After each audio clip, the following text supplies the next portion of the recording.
Hello friends, and welcome to the Sleepy Science Drift. This night our journey turns inward into the hidden landscape within your own skull, the human brain. It is smaller than a melon, soft as custard, and yet somehow it contains your memories, your imagination, and the shimmering thread of your identity. Scientists have found that the brain can predict the future before events unfold, that it sometimes invents entire stories to fill in the gaps of memory, and that a single thought leaves a physical trace behind. Inside its folds are networks so vast they rival the stars in our galaxy. It is at once familiar and astonishing, a universe folded into 3 pounds of tissue. If you enjoy these gentle journeys, consider liking and subscribing or share a thought in the comments. It helps others find their way here too, one sleepy soul at a time. But for now, you don't need to do anything at all. Just settle in. Let your shoulders soften and let your breathing fall into a slower rhythm. Now, if you're ready, let's begin. The brain began as a simple tube and grew into a cosmos. Before the brain was anything at all, it was a hollow tube. In the earliest weeks of human development, a flat sheet of cells along the back of the embryo folds inward upon itself, sealing into a narrow cylinder of tissue barely visible to the naked eye. This neural tube is the beginning of everything. Over the following months, it bends and swells and folds at a pace that feels almost impossible. The front of the tube expands into the great hemispheres of the cerebrum. The back narrows into the brainstem. The middle blooms into the structures that will one day coordinate movement, regulate emotion, and hold the quiet architecture of personality.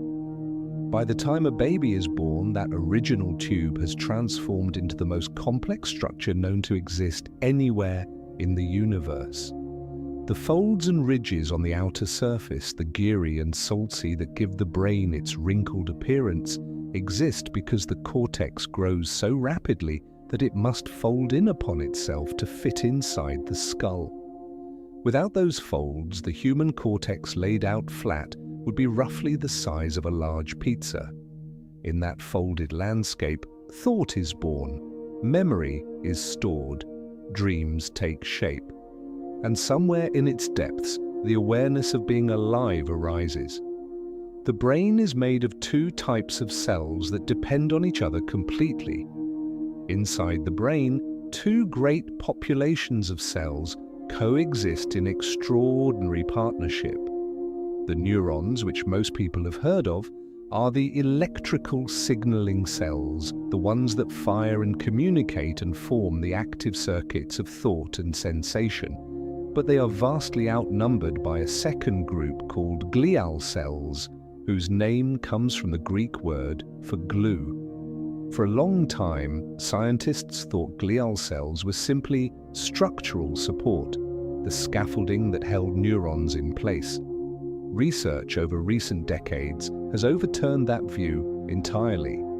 Glial cells regulate the chemical environment around neurons, clear away waste products, form the insulating sheaths that speed electrical signals along their paths, and even appear to participate in the process of learning itself. Some glial cells act as the brain's immune system, patrolling its territory for damage and debris. Others help control blood flow, ensuring that the most active regions receive the energy they need. The partnership between neurons and glial cells is so intimate and so essential that neither could function without the other. The brain is not simply a web of electrical wires. It is a living community, a dense and interdependent society of cells cooperating across every moment of every day. The brain is divided into regions, each with a different specialty. If you could look at a human brain from above, you would see that it is divided down the middle into two halves, the left hemisphere and the right hemisphere. Each hemisphere is then further divided into 4 lobes, each with its own general domain of responsibility. The frontal lobe, sitting just behind the forehead, is the seat of planning, decision-making, impulse control, and much of what we consider personality. The parietal lobe, toward the top and back, processes sensory information from the body and is deeply involved in spatial awareness. The occipital lobe at the very back of the skull is dedicated almost entirely to processing visual information, and the temporal lobes running along the sides are central to hearing, language, and the formation of long-term memories. But these boundaries are more of a guide than a strict map. The brain works not through isolated regions, but through vast, overlapping networks that span multiple lobes simultaneously. Every thought you have, every emotion you feel, every word you speak activates patterns across the entire brain, not just a single spot. The brain consumes a remarkable proportion of the body's energy despite its small size. The human brain accounts for roughly 2% of the body's total weight, yet it demands approximately 20% of all the energy the body produces. It is one of the most metabolically expensive organs in biology, burning through glucose and oxygen at a rate that would be astonishing if we could watch it from the outside. Even when you are resting quietly, doing nothing in particular, the brain maintains a steady roar of background activity. The moment you engage in a demanding task, blood flow to specific regions increases, delivering the glucose and oxygen needed to fuel the extra activity. This metabolic demand has shaped human evolution in profound ways. The calorie-dense diets of our ancestors, the transition to cooking food, which made nutrients easier to extract, may all have been shaped in part by the extraordinary hunger of the growing brain. Even today, the brain's appetite for fuel means that blood sugar, sleep quality, and oxygen levels all have direct and measurable effects on how clearly we think, how well we remember, and how steadily we manage our emotions. The brain's hunger is relentless, and its influence over the rest of the body begins with this simple and easily overlooked fact. The cerebellum is ancient, small, and quietly indispensable. Tucked beneath the great hemispheres of the cerebrum at the back of the skull sits a small, densely folded structure called the cerebellum, a word that means little brain in Latin. It accounts for only about 10% of the brain's total volume, yet it contains more than half of all the neurons in the entire organ. The cerebellum's most well-known role is in coordinating movement, timing the precise sequences of muscle activation that allow you to walk smoothly, catch a thrown object, play an instrument, or type without looking at your hands. Without the cerebellum, movements become lurching and imprecise, as if the fine calibration of every action has been lost. But the cerebellum does far more than manage movement. Newer research suggests it also plays a role in attention, language processing, and even emotional regulation, connecting with regions of the brain long thought to be entirely unrelated to its ancient functions. The cerebellum is one of the evolutionarily oldest parts of the brain, present in one form or another across nearly all vertebrate animals. It has been refining movement and timing for hundreds of millions of years, and it continues to do so in you silently and automatically every moment of your waking life. The brain stem governs the most fundamental processes that keep you alive. Deep beneath the hemispheres and the cerebellum, where the brain meets the spinal cord, lies the brain stem. This ancient structure, sometimes called the reptilian brain because of its evolutionary age, governs the processes most fundamental to survival. It regulates your breathing, ensuring your lungs expand and contract in the right rhythm without any conscious effort on your part. It controls your heart rate, adjusting it in response to activity, stress, and rest. It manages your blood pressure, your sleep-wake cycle, and the basic reflexes that protect you from harm. The brainstem is also the highway through which nearly all signals between the brain and the rest of the body must pass. Sensory information flowing upward and motor commands flowing downward travel through its narrow corridors. Damage to the brainstem is often catastrophic in ways that damage to other brain regions may not be, precisely because it carries so much of the most essential traffic. The brainstem is not glamorous in the way the cortex often is in popular imagination. It does not compose music or solve equations, but it is the quiet foundation on which all of those higher activities rest, the part of you that keeps the engine running while the rest of the brain goes about the remarkable business of being human. The limbic system is the brain's emotional engine. Wrapping around the brainstem and buried beneath the cortex is a collection of structures known collectively as the limbic system. These regions, which include the amygdala, the hippocampus, the hypothalamus, and several others, are deeply involved in emotion, motivation, and the formation of memories colored by feeling. The amygdala, a small almond-shaped structure on each side of the brain, is perhaps the most famous component, playing a central role in processing fear, threat detection, and the emotional weight attached to memories. The hippocampus, curving nearby like a tiny seahorse, is essential for converting short-term experiences into long-term memories.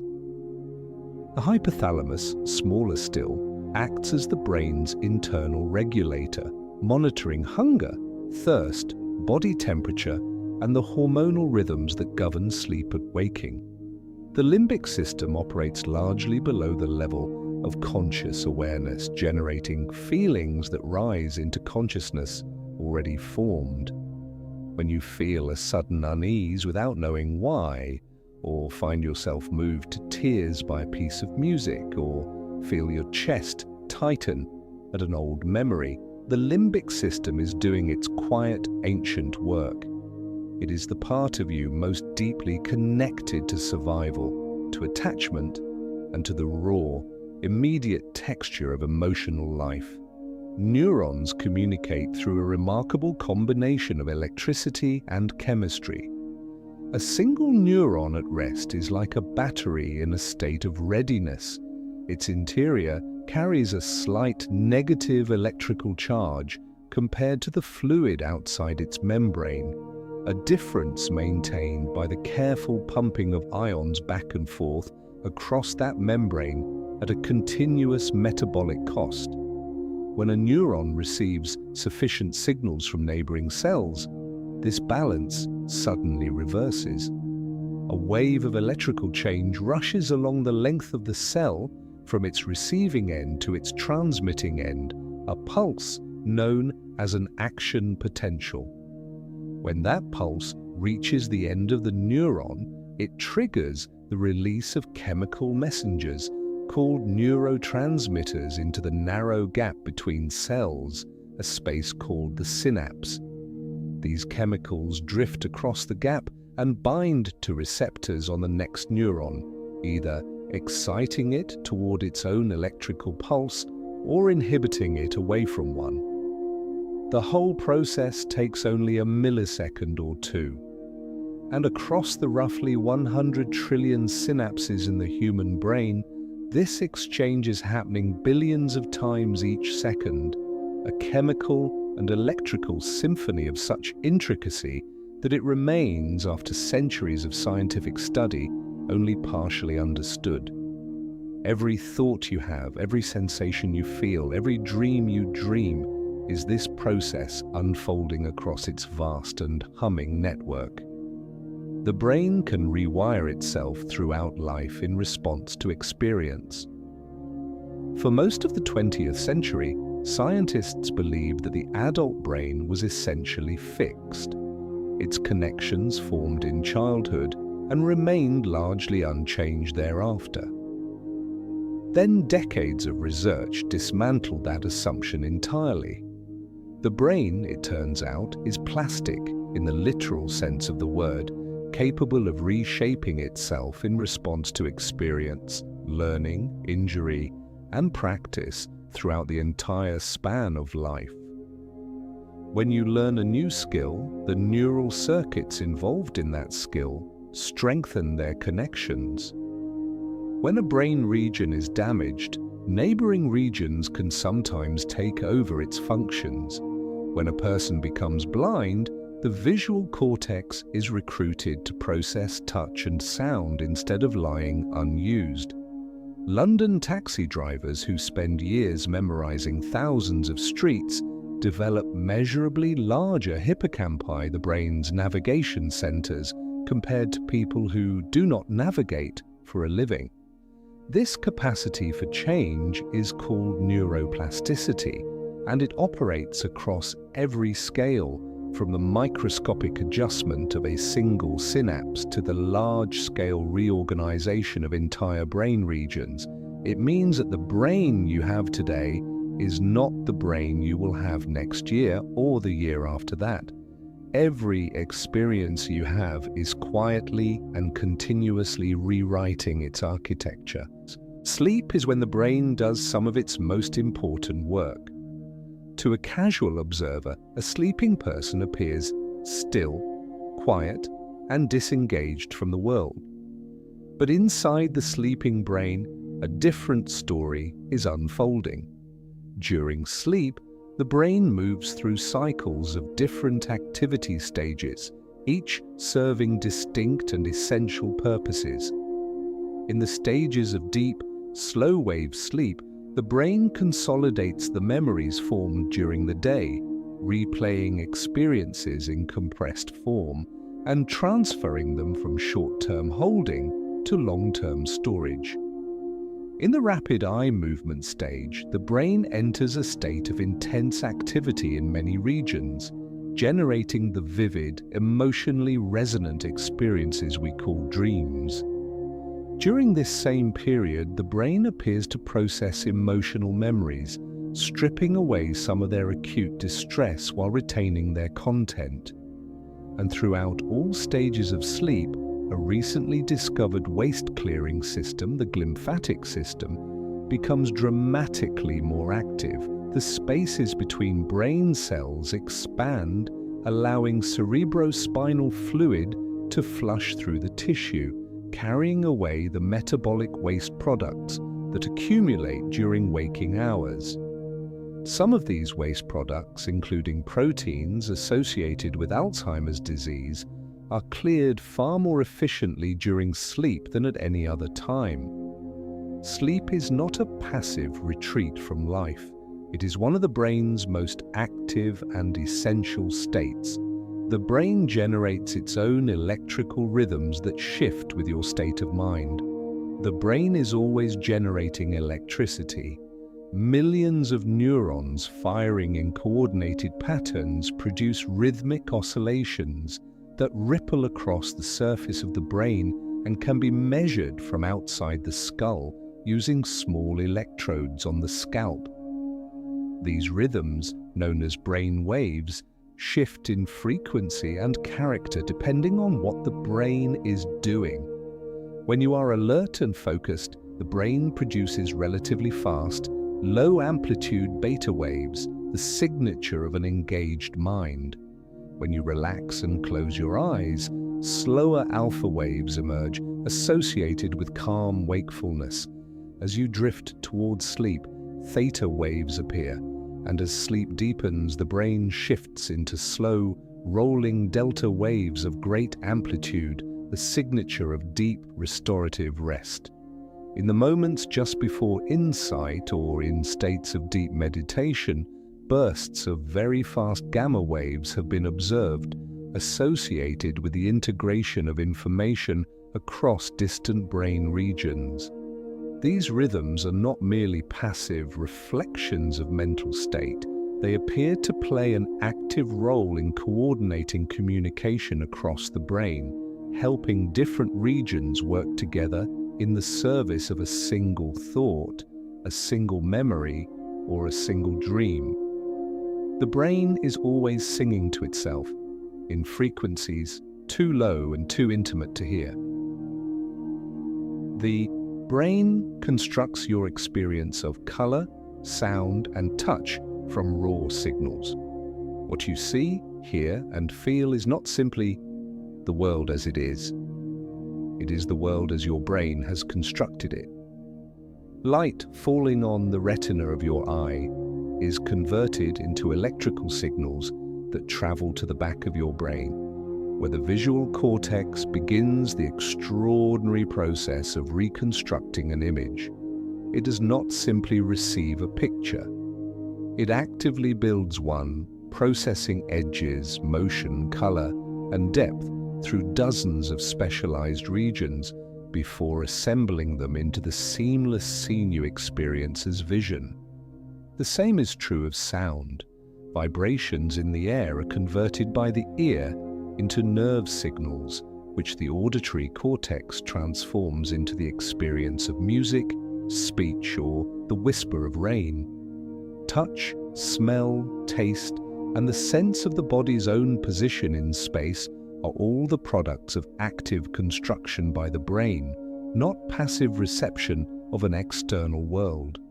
This is why perception can be fooled, why optical illusions work, why phantom limbs feel real, and why the same piece of music can sound profoundly different depending on your emotional state. You do not experience the world directly. You experience the brain's best interpretation of it, a model so convincing and so seamlessly updated that most of the time it feels indistinguishable from reality itself. The prefrontal cortex is the seat of what makes us most distinctly human. At the very front of the brain, just behind the forehead, lies a region called the prefrontal cortex. It is proportionally larger in humans than in any other species on Earth, and it is, in many ways, the biological foundation of the traits we consider most characteristically human. The prefrontal cortex is involved in planning, in weighing consequences, in suppressing impulses, and in the flexible adaptation of behavior to changing circumstances. It is essential for the regulation of emotion, for maintaining goals in mind while working toward them, and for the complex social judgments that allow people to navigate relationships. It is also one of the last regions of the brain to fully mature, continuing to develop well into a person's mid-20s. This extended development explains much about the intensity and impulsivity of adolescence, when the emotional regions of the brain are already fully active, but the prefrontal cortex has not yet fully established its regulating influence.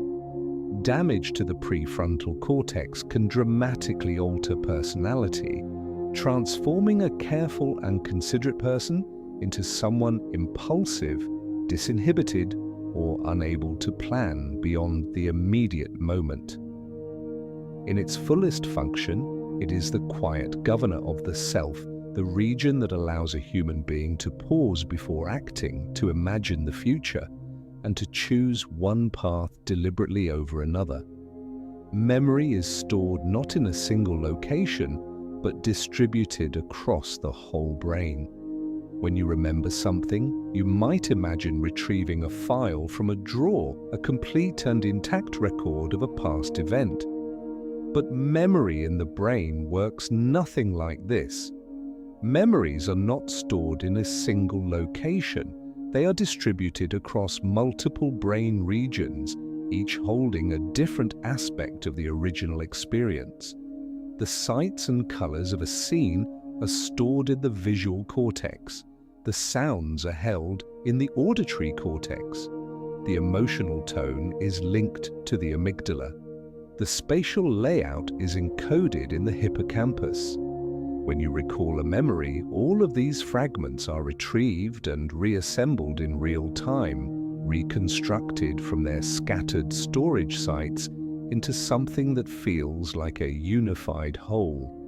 This distributed and reconstructive nature of memory has profound consequences, means that memories are not stable recordings.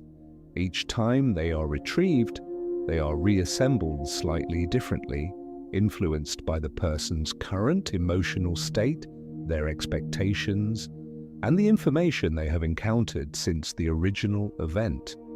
A memory revisited is always, to some degree, a memory rewritten. This is not a flaw in the system. It is what allows memories to be updated, refined, and integrated with new experience.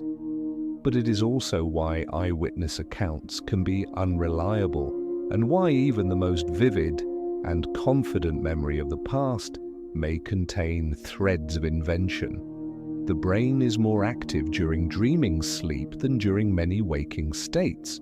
Of all the stages of sleep, the one that produces the most brain activity is the stage associated with dreaming. During rapid eye movement sleep, the brain generates electrical patterns that closely resemble waking, with many regions showing levels of activity that exceed what is seen during ordinary daytime tasks. The visual cortex is active even though the eyes are closed. The emotional centers are strongly engaged. The motor cortex sends signals to the muscles that are blocked at the spinal level, preventing the body from acting out the movements of the dream. Only the prefrontal cortex, the region responsible for critical evaluation and logical self-monitoring, is notably quieter than in waking life. This reduced prefrontal activity may explain why the impossible events of dreams feel entirely convincing while they are happening. Without the prefrontal cortex fully engaged, the brain does not step back and question whether it makes sense to be flying or to be speaking to someone long gone. The dream is simply accepted moment by moment as the only reality there is. In this state, the brain weaves its own theater, drawing on memory and emotion to generate experiences as vivid and absorbing as anything in waking life. The brain has a dedicated network for understanding other minds. Human beings possess an extraordinary ability to imagine what another person is thinking and feeling, to step mentally inside another's perspective and make reasonable guesses about their beliefs, intentions, and emotional state. Scientists call this capacity theory of mind, and it appears to depend on a specific network of brain regions that includes the temporoparietal junction, the medial prefrontal cortex, and the posterior superior temporal sulcus. These regions become active when people think about others' mental states, when they try to understand why someone acted as they did, or when they read a story and model the inner lives of its characters. The capacity for theory of mind develops gradually in childhood and is considered one of the foundations of human social life. It allows cooperation, deception, empathy, storytelling, and the complex web of relationships that define human communities. Without it, social navigation becomes extraordinarily difficult. People with certain conditions that affect this network struggle profoundly with reading social cues, understanding indirect communication, or imagining that others might hold beliefs different from their own. Theory of mind is one of the most distinctly human of cognitive abilities, a quiet miracle that unfolds every time one person genuinely tries to understand another. The brain uses prediction to make the world feel seamless and continuous. Your experience of the world feels smooth and continuous. Sounds unfold in time. Objects remain stable as you move around them. Conversations flow without apparent gaps. But this seamlessness is in large part a construction of the brain's predictive machinery, not a direct reflection of reality. The brain is constantly generating models of what it expects will happen next, filling in gaps in sensory information with its best guesses based on past experience. When reality matches the prediction, the brain barely registers the sensory input because it was already anticipated. When reality violates the prediction, the brain responds with a burst of activity, a signal of surprise that demands updating the model. This predictive processing is extraordinarily efficient. It allows the brain to make sense of ambiguous, noisy, and incomplete information without conscious effort. But it also means that what you experience is always, to some degree, shaped by what you expected to experience. Optical illusions exploit this machinery. So does the feeling of déjà vu, which may arise when the brain's prediction system activates without the appropriate sensory trigger. Even the feeling that time flows continuously is in part a predictive construction. The brain stitches together discrete moments of perception into a seamless stream, like a film that generates the illusion of motion from a rapid sequence of still frames. The brain's reward system shapes everything from habit to deep motivation. Deep within the brain, a circuit built around a chemical called dopamine exerts an influence over behavior that reaches into every corner of daily life. The reward system, centered on a region called the ventral tegmental area, and its connections to the nucleus accumbens and the prefrontal cortex, is activated by experiences the brain has learned to associate with survival, with pleasure, or with the prospect of something good approaching. When this system fires, it produces a feeling of motivation and anticipation that drives behavior powerfully forward. Dopamine is not simply the pleasure chemical, as it is sometimes described. It is more precisely the chemical of prediction and expectation. It surges not only when something good happens, but when the brain expects that something good is about to happen. This is why anticipation can feel almost as powerful as fulfillment. It is also why habits form so tenaciously. Each time a behavior is followed by reward, the dopamine system strengthens the neural pathway leading to that behavior, making it more automatic and more compelling over time. Understanding the reward system illuminates much of human behavior, from the satisfaction of completing a task to the difficulty of breaking an established routine. The dopamine circuit is one of the most ancient and powerful forces shaping the choices of every human life. The brain processes time in a way that stretches and compresses with experience. Time, as experienced by the brain, bears only a loose relationship to time as measured by a clock. The same 10 minutes can feel like an eternity or an instant, depending on what the brain is doing and what it is feeling. In moments of acute threat or intense fear, the brain encodes memory at a higher resolution, capturing more detail per unit of time, which creates the retrospective impression that time moved slowly. In states of deep engagement or flow, the brain's attention is so completely absorbed by the task at hand that the monitoring of time's passage is essentially suspended, and an hour can vanish in what feels like moments. The neural basis of time perception is distributed across several structures, including the basal ganglia, the cerebellum, and the prefrontal cortex, all of which appear to contribute to different aspects of timing and duration. The brain's internal clock is also deeply sensitive to temperature, to emotion, and to certain neurochemicals, which is why fever can make time feel distorted, and why grief can make weeks feel like days or days feel like weeks. Time, for the brain, is not a neutral container into which experience is poured. It is itself a perception, malleable and personal, shaped as much by the mind as by the movement of the sun. The brain holds the capacity for language, one of the most complex behaviors known. No other species on Earth possesses language in the human sense, the ability to construct an infinite variety of meaningful expressions from a finite set of sounds, to understand grammar, to use words not only to refer to present things but to absent ones, past ones, and entirely imaginary ones, is a capacity unique to our species. The brain's language system involves a set of interconnected regions primarily in the left hemisphere in most people. Broca's area in the frontal lobe is involved in the production of speech and the processing of grammatical structure. Wernicke's area in the temporal lobe is central to understanding the meaning of words and sentences.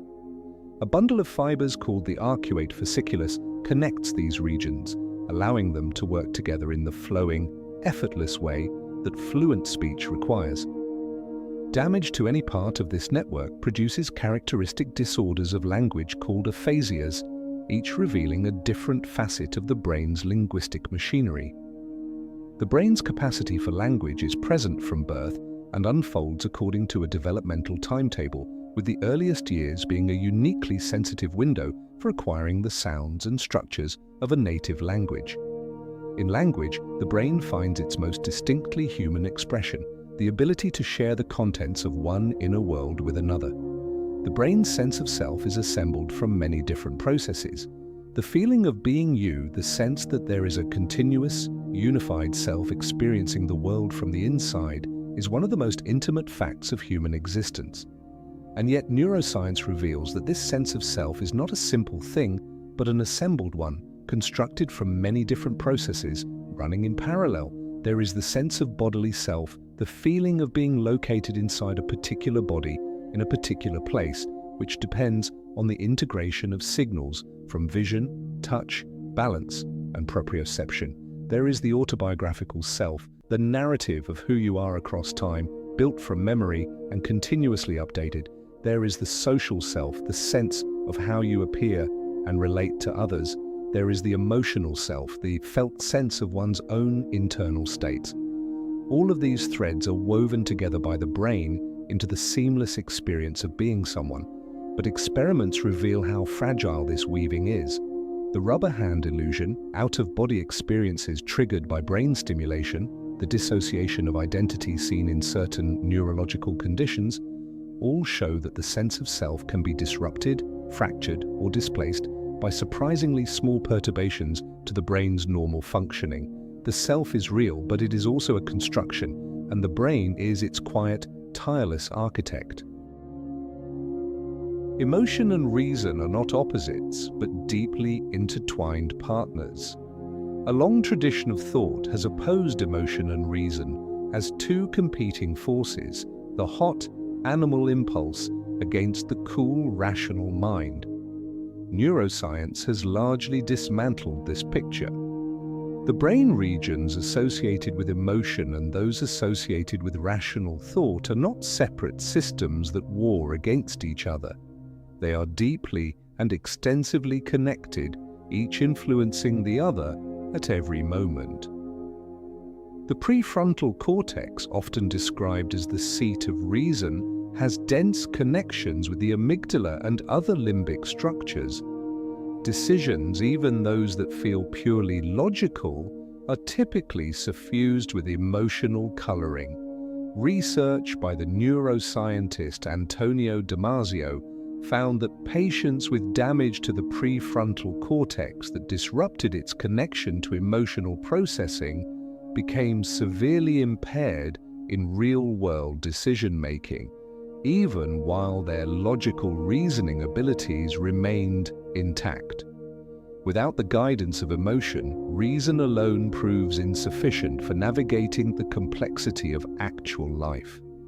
Emotion provides the values, the priorities, and the gut reactions that give reason something to work with, and reason in turn provides the framework within which emotion can be expressed in ways that serve long-term well-being. The brain knows what philosophers have long argued over. Feeling and thinking are not opposites. They are partners in the same ongoing project. The brain's response to social pain mirrors its response to physical pain. When someone experiences rejection, loss, or profound loneliness, they often describe it in the language of physical hurt, a broken heart, a gut punch, words that suggest the body genuinely registers emotional pain as something akin to bodily injury. Neuroscience has found that this is not merely metaphor. The brain regions most consistently activated during experiences of physical pain, including the anterior cingulate cortex and the anterior insula, are also activated when people experience social rejection or exclusion. In studies where participants were excluded from a simple online ball-tossing game, they showed activity in the same pain-processing regions that light up when someone is physically hurt. This overlap appears to reflect something real about the evolutionary importance of social belonging. For social animals, exclusion from the group is a genuine threat to survival, as dangerous in the ancestral environment as a wound or an illness. The brain, shaped by that history, treats social disconnection as a form of injury. It explains why loneliness is not merely an emotional state, but a condition with measurable physical consequences, affecting sleep, immune function, and long-term health.